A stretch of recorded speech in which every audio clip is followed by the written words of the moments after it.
I'm in Sundance, January 20. It's about like 6 o'clock. Sunny weather here at Park City, Utah. I'm here with my friend Aureaus Solito from the Philippines. And mind you, this is the first film from the Philippines that got accepted at this worldwide film festival called Sundance Film Festival. We're so proud of this friend of ours, Aureaus Solito, about getting accepted at Sundance. Would you mind telling us about your film? Everybody's really excited about knowing about what your film is about. First of all, kung sa mga kababayan, okay? Gusto ko. And yeah, the film is about a young gay boy in a family of thieves, cell phone thieves in the slums of Manila, and then falls in love with a policeman.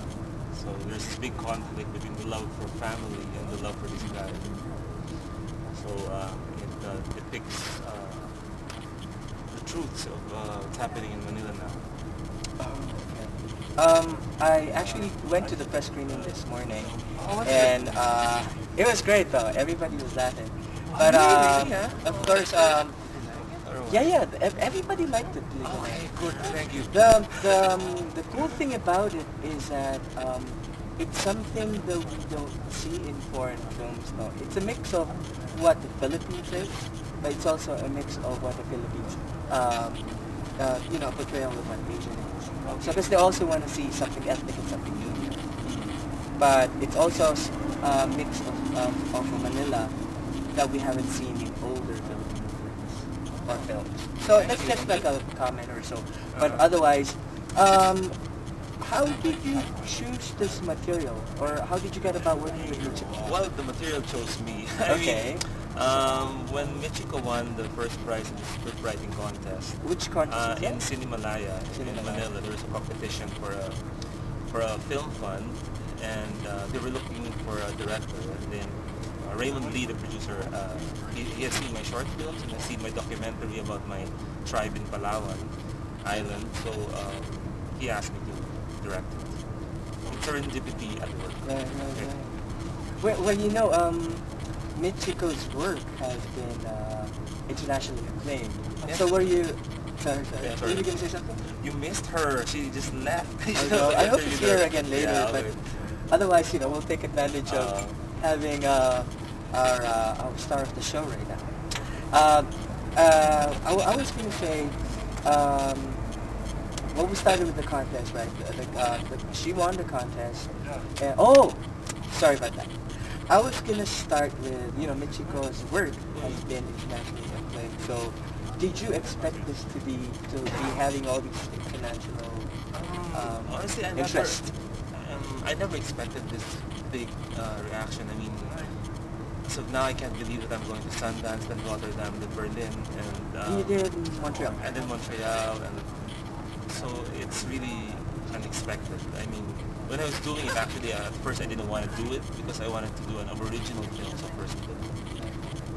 But since no one would want to fund a tribal movie, eventually Raymond asked me to direct Michiko's script. And since I could really relate to the script, so I decided to direct it.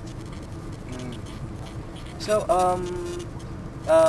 what would you, as a commentary, this is sort of like a commentary on what the Philippines is right now, and they seem to at least have because I don't want to give any details of, the ending of movies and stuff, but it seems to be still positive. So that's what I'm happy about that, because usually film festivals have a tendency of accepting very bleak films. But your tone seemed to still go towards positivity, which is, I like that. But can you comment about commenting about the social aspect of the Philippines, and yet still saying that, hey, there's still positivity in our people from the Philippines? Yeah, I mean, our cinema has a history of social realism, Latino Broca and everything. But the difference then is, in the time of martial law, Filipinos films always ended up tragic. That there's no hope. Maybe because that their belief, in a society where there's dictatorship and martial law, you cannot be saved. But now since we've acquired democracy and everything, I believe that it's important that we should, there are alternatives now. There are ways for us to survive in this problematic situation that we have.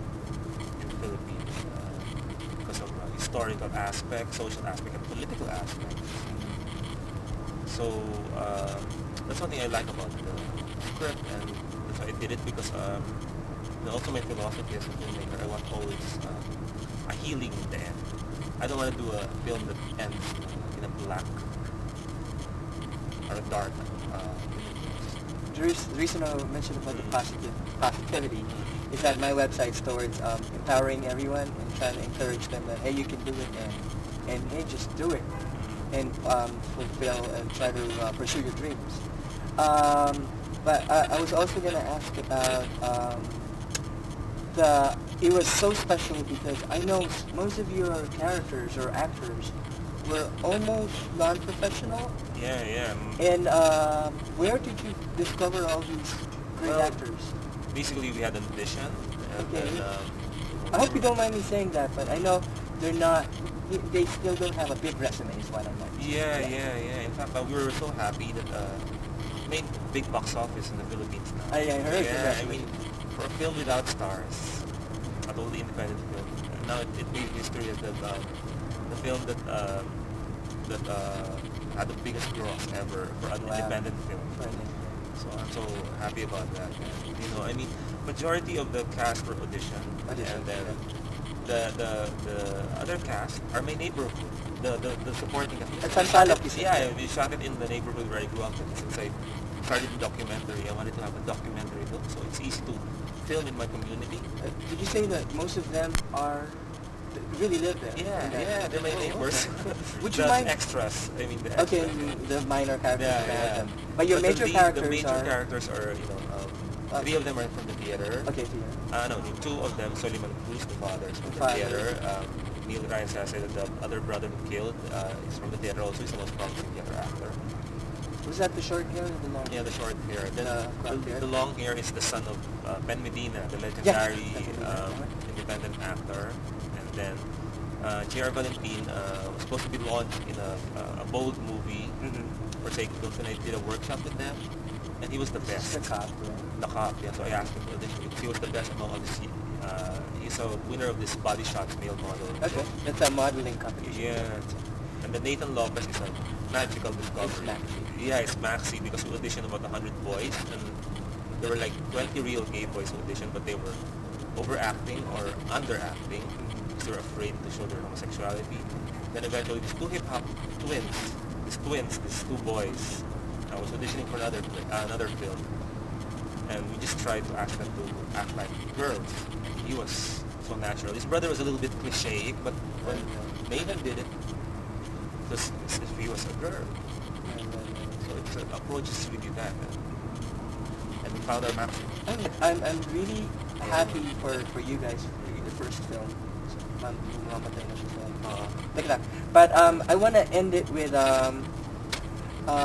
if you were to encourage young filmmakers, especially that there's a lot of Asian or Filipino American filmmakers out here that want to do things here in, if they want to do bi-coastal or bi-Philippines, what would be your suggestion for them to pursue the industry and becoming, a professional director like you? To all the Filipino filmmakers in the world, in the U.S., all I can say is be true to yourself. Follow the truth. Film something that you understand, something that you know, and then things will naturally be beautiful, be truthful, and cinema is an art